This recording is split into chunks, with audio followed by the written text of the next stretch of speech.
American SUV. This crossover offers minivan-like cargo space. Those of us who grew up in the 1980s and 90s clearly remember the age of the minivan in the US. Dodge Caravans, Pontiac Transports, and Toyota Previas ruled the roads of suburbia.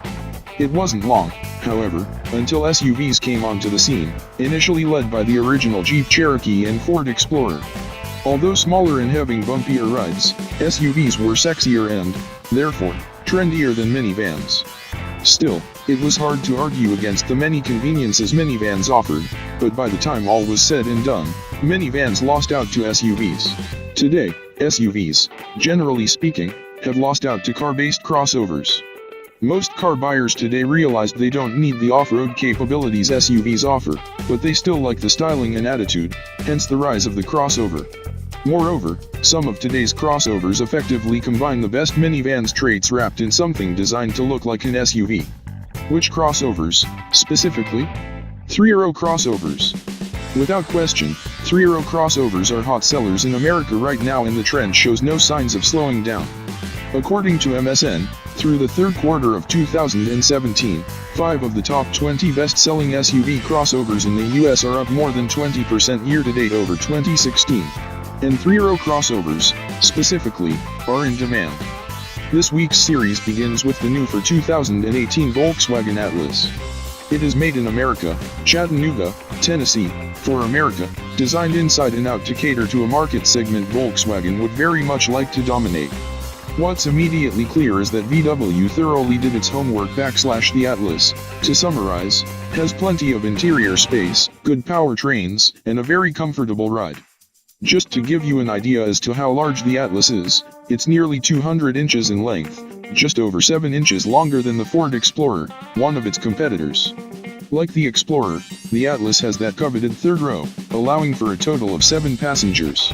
Under the Atlas hood is a choice of 2 engines, the standard 2.0-liter turbocharged 4-cylinder with 235 HP and 258 lb-ft of torque, or the optional 3.6-liter naturally aspirated V6 with 276 HP and 266 lb-ft. Considering the Atlas has a curb weight of 4,728 pounds, the V6 is the preferred choice.